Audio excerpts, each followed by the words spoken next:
அன்னைக்கு ஒரு நாள் நான் அப்படியே ரோட்டில் வந்துட்டு இருந்தேன். அப்போ திடீர்னு பார்த்தா ஒரே டிராஃபிக். என்னன்னு பார்த்தா 2 வண்டி வந்து மோதி இருக்குது. இது மெஜாரிட்டியாக வந்து பார்த்திங்கன்னா இந்த வெளிநாடுகளில் வந்து இந்த வாகன விபத்துகள் வந்து நடப்பது அதிகம். நான் இப்போ வரும்போது கூட வந்து பார்த்தேன், ஒரு வண்டி வந்து கிராஷ் ஆகிருக்கு.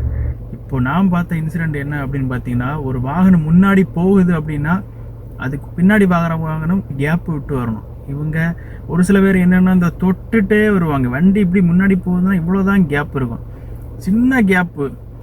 மேபி அன்ஃபார்ச்சுனேட்டாக பிரேக் அடிப்பாங்க. அந்த டைமில் இவங்க எப்படி அதை வந்து எப்படி ரியாக்ட் பண்ணுவாங்க? அந்த டைமில் பிரேக் வந்து ரியாக்ட் பண்ணாலும் வண்டி நிற்குமா? இத்தனைக்கும் ஸ்பீடு வந்து 110 120 போகும். அவ்வளோ ஸ்பீடு போகும்னு சொல்லும்போது நம்ம அதுக்கேற்ற கேப்பை மெயின்டைன் பண்ணி போகணும். பிரேக் பிடிச்சா நிற்குமா இல்லையா? ஒரு சில பேர் அந்த மாதிரி ஃபாலோ பண்ணுறதே இல்லை. ஃபாலோ பண்ணாதனால டைம் வேஸ்ட்டு. அதுக்கப்புறம் அவர் டென்ஷனாக வந்து ஃபோன் பேசிகிட்டு இருக்காரு. இந்த டென்ஷனை கொஞ்ச நேரத்துக்கு நான் ஒரு கேப் விட்டு போயிருந்தா இந்த ஒரு இன்சிடெண்ட்டை அவாய்ட் பண்ணியிருக்கலாம். இதை உங்ககிட்ட சொல்லணும்னு தோணுச்சு. ஸோ அதான் வந்து சொன்னேன். ஸோ வாகனம் ஓட்டும் போது கொஞ்சம் பார்த்து கவனமாக ஓட்டுங்க. நான் வாகனம் ஓட்டும் போது அப்படி தான் மேக்ஸிமம் நான் வந்து எவ்வளோ கேப் என்னால் விட்டு போக முடியுமோ அந்த மாதிரி கேப் விட்டு தான் போவேன். ஸோ பார்த்து சேஃபாக ட்ரைவ் பண்ணுங்கள். தேங்க்யூ.